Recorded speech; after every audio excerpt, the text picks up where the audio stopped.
ओम अज्ञानतिमिरन्धस्य ज्ञानञ्जनशलाखया चक्षुरुन्मीलितं येन तस्मै श्रीगुरवे नमः। नमो ओम विष्णुपदाय कृष्णप्रेष्ठाय भूतले श्रीमते भक्तिवेदान्तस्वामिन् इति नामिने। नमस्ते सरस्वते देवे गौरवाणी प्रचारिणे निर्विशेषा शून्यवादी पाश्चात्य देशतारिणे। जय श्री कृष्ण चैतन्य प्रभु नित्यानंद श्री अद्वैत गदाधर श्रीवासदि गौर भक्त वृंद। हरे कृष्णा कृष्ण कृष्णा हरे हरे, हरे राम राम राम हरे हरे। हरे कृष्णा। तो आगे प्रहलाद महाराज अपने उन असुर सहपाठियों को बड़ी महत्वपूर्ण बातें बताते हैं। तो उन्होंने बताया था किस प्रकार आत्मा जो है भौतिक पदार्थों से घिरी हुई है, और हमने चर्चा की थी 24 प्रकार के भौतिक पदार्थ हैं। आगे वो कहते हैं कि मनुष्य जीवन में हमारी विकसित बुद्धि के द्वारा हमें ना इति इस प्रकार के विवेक के द्वारा ये समझना चाहिए कि मैं ये शरीर के अलग अलग जो अंग हैं, चाहे वो हाथ है, चाहे वो पांव है, चाहे वो बुद्धि है, चाहे वो मन है, मैं ये सब नहीं हूं। मैं इनके अंदर में आत्मा हूं, और ये संभव है केवल मनुष्य जीवन में, क्योंकि हमारी बुद्धि विकसित है। देखिए, ये जो प्रहलाद महाराज कह रहे हैं, ये प्रभुपाद जी भी बड़ी सरल भाषा में बताते हैं। एक बार क्या हुआ, प्रभुपाद जी पाश्चात्य देशों में जब प्रचार कर रहे थे, तो एक स्कूल ने उन्हें आमंत्रित किया कि वे आध्यात्मिक ज्ञान के बारे में उनके स्कूल के जो स्टूडेंट्स हैं उनको वो शिक्षा प्रदान कर सकते हैं।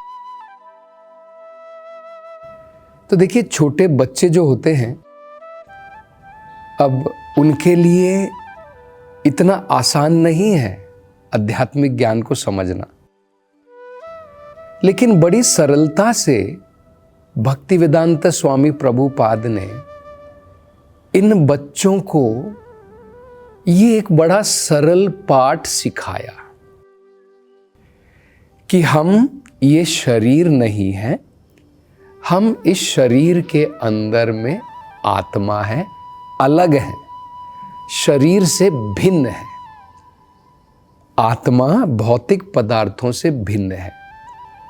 बड़े सरल तरीके से प्रभुपाद जी ने किया। यही ये जो प्रहलाद महाराज कह रहे हैं, इसी कार्यक्रम के द्वारा प्रहलाद महाराज कह रहे हैं, अपनी बुद्धि के द्वारा हमें ना इति इस कार्यक्रम के द्वारा समझना चाहिए कि आत्मा शरीर से अलग है। वो कैसे है, देखिए। तो प्रभुपाद जी ने क्या किया, जहां पर वो बैठे हुए थे वहां पर एक स्टूडेंट को बुलाया। तो जब वो बच्चा वहां पर प्रभुपाद जी के पास में आया, तो प्रभुपाद जी ने उसकी जो उसने शर्ट पहनी हुई थी उसको हाथ लगा करके कहा, बेटा ये क्या है? तो उस बच्चे ने जवाब दिया, स्वामी जी ये मेरी शर्ट है। फिर प्रभुपाद जी ने उसकी पैंट को पकड़ा, बेटा ये क्या है? स्वामी जी ये मेरी पैंट है, पतलून है। फिर प्रभुपाद जी ने उसके हाथ को पकड़ा और कहा, बेटा ये क्या है? स्वामी जी माई हैंड, मेरा हाथ है। फिर उसके सर को पकड़ा, बेटा ये माई हेड। तो इस प्रकार से उसके अलग अलग अंगों को प्रभुपाद ने जो है बताया। तो वो बच्चा कहता रहा, मेरा हाथ, मेरा पाँव, मेरा सर। अब प्रभुपाद जी पूछते हैं, बेटा ये बताओ, तुम कह रहे हो मेरी शर्ट, मेरा हाथ, मेरा पाँव, मेरा सर, तुम कहाँ हो? तुम कह रहे हो ये मेरा हाथ है, ये मेरा पाँव है। मतलब बड़ा सरल है समझना, ये हाथ, ये पाँव, ये सर, ये मैं नहीं हूं, ये मेरे हैं। तो मैं कहाँ हूं? इसको कहते हैं ना इति ना इति। ना इति ना इति का मतलब, ना मैं ये हाथ हूं, ना मैं ये पाँव हूं, ना मैं ये सर हूं। अपनी बुद्धि का इस प्रकार से प्रयोग करना है। ना इति इस कार्यक्रम के द्वारा, इस ज्ञान के द्वारा व्यक्ति को समझना चाहिए शरीर आत्मा से कैसे भिन्न है। तो ये बड़ी महत्वपूर्ण शिक्षा जो है प्रहलाद महाराज दे रहे हैं। भगवद गीता में एक बड़ा सुंदर श्लोक आता है जिसमें बड़ी महत्वपूर्ण बात बताई गई है। पहले मैं वो श्लोक पढ़ता हूं और बाद में उसके बारे में चर्चा करेंगे। भगवान कह रहे हैं, इंद्रियाणि पराणि आहु, इंद्रियेभ्यः परम मनः, मनसस्तु पराम बुद्धि, यो बुद्धे परतस्तु सः। चार बड़ी महत्वपूर्ण बातें भगवान भगवद गीता में बता रहे अर्जुन को। पहली, इंद्रियाणि पराणि आहुर, हमारी जो शरीर की इंद्रियां हैं, ये जो भौतिक पदार्थ हैं, बाकी भौतिक पदार्थ हैं, उससे सुपीरियर है, बेहतर है। अब देखिए, मट्टी है, पानी है, वो डल मैटर बोलते हैं, लेकिन इंद्रियां जो हैं वो उससे बेहतर है, सुपीरियर है। ये पहली बात भगवान कहते हैं। दूसरी बात, इंद्रियेभ्यो परम मनः, इंद्रियों से बेहतर मन है, इंद्रियों से ऊपर मन है, भौतिक पदार्थों से ऊपर इंद्रियां हैं, इंद्रियों से ऊपर मन है। ये दूसरी बात। तीसरी बात, मनसस्तु परा बुद्धिर, लेकिन मन से भी परे, मन से भी ऊपर हमारी बुद्धि है। ये तीसरी बात। और चौथी सबसे महत्वपूर्ण बात, भगवद गीता में भगवान कहते हैं, यो बुद्धे है परतस्तु सहा। सहा मतलब अर्जुन को कह रहे हैं, हे अर्जुन, जो भी जीव है वो बुद्धि से भी परे है, आत्मा वो बुद्धि से भी परे है। लेकिन बुद्धि का प्रयोग करके हम आत्मा को समझ सकते हैं। मनुष्य जीवन में बुद्धि का प्रयोग करके आत्मा को समझ सकते हैं। कैसे? देखिए, अभी क्या है,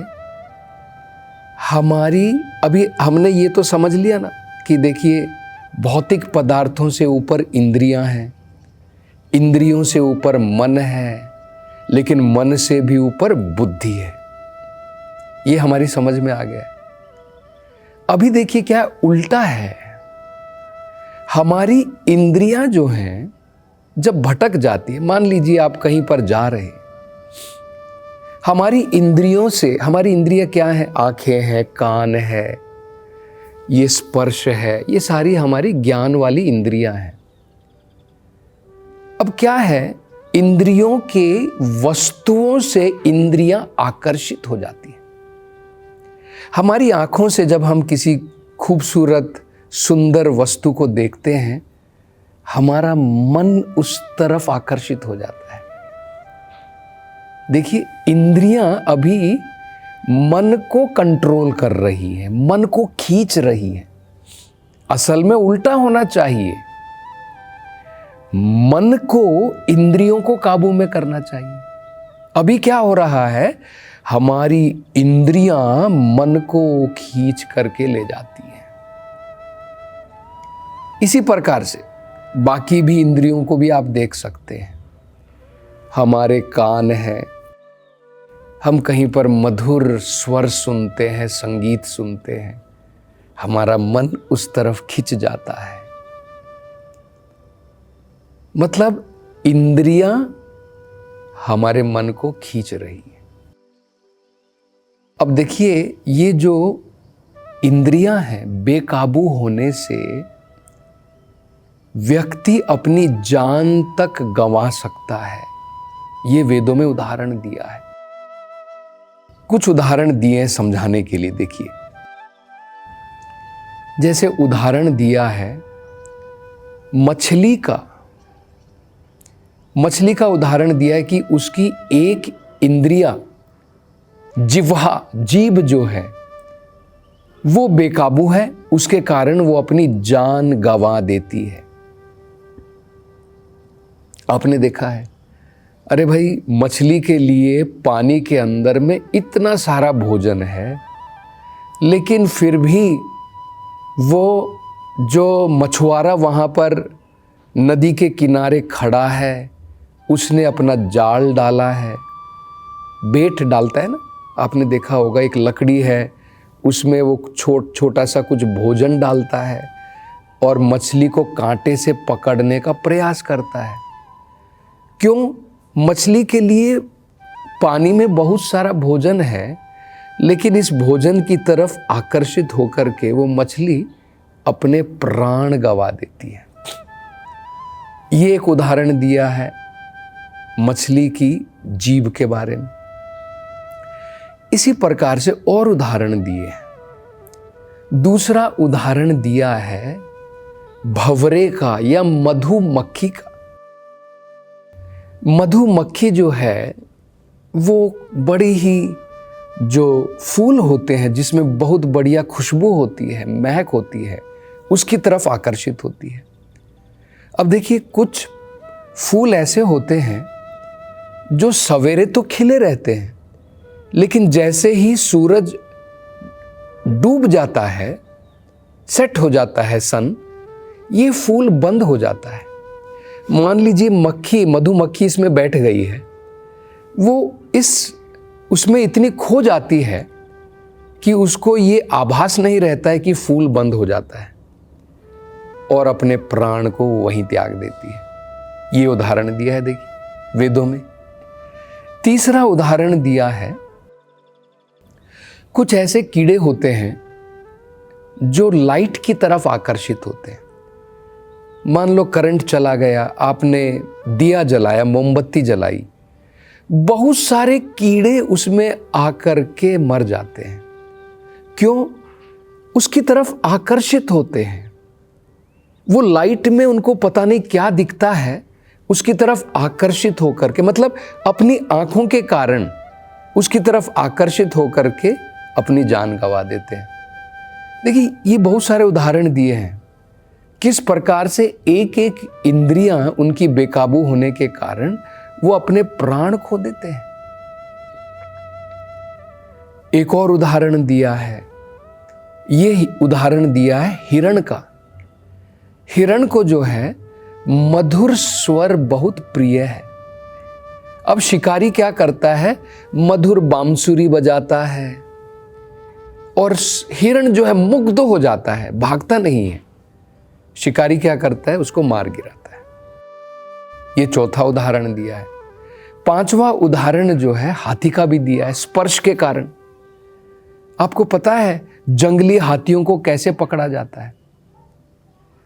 मादा हाथी को ट्रेन किया जाता है, अभ्यास दिया जाता है कि वो अपने शरीर को जाकर के नर हाथी के पास में उसको रगड़े, जिसके कारण जो है नर हाथी बहुत आकर्षित हो जाता है मादा हाथी के पीछे। और इस मादा हाथी को, फीमेल एलिफेंट को ऐसी ट्रेनिंग दी जाती है कि वो भगा करके लेकर के जाती है इस नर हाथी को। कहां पर? एक खाई में, एक गड्ढे में, जहां पर ये नर हाथी फंस जाता है, पकड़ा जाता है। तो वेदों में उदाहरण दिया। देखिए एक एक इंद्रियां इन जानवरों की अपने इंद्रिय वस्तुओं के प्रति आकर्षित होकर के अपनी जान गंवा देते हैं। हमारी मनुष्य जीवन में अगर मान लीजिए सारी इंद्रियां बेकाबू हैं, हमारी क्या हालत होगी। इसलिए भगवत गीता में भगवान बता रहे कि हम मूर्ख हैं, इंद्रियों से ऊपर मन है। हमें मन के द्वारा इंद्रियों को कंट्रोल करना है। ऐसा नहीं कि इंद्रियां जहां लेकर के जाती है मन को खींच करके जाना है। ठीक इसी प्रकार से बुद्धि के द्वारा मन को काबू करना है, क्योंकि बुद्धि मन से ऊपर है। तो ये प्रहलाद जी बता रहे हैं कि बुद्धि का उपयोग करके मनुष्य को समझना चाहिए हम आत्मा शरीर से अलग कैसे। और आगे वो क्या बताते हैं, इसकी चर्चा अगली कथा में करेंगे। हरे कृष्ण।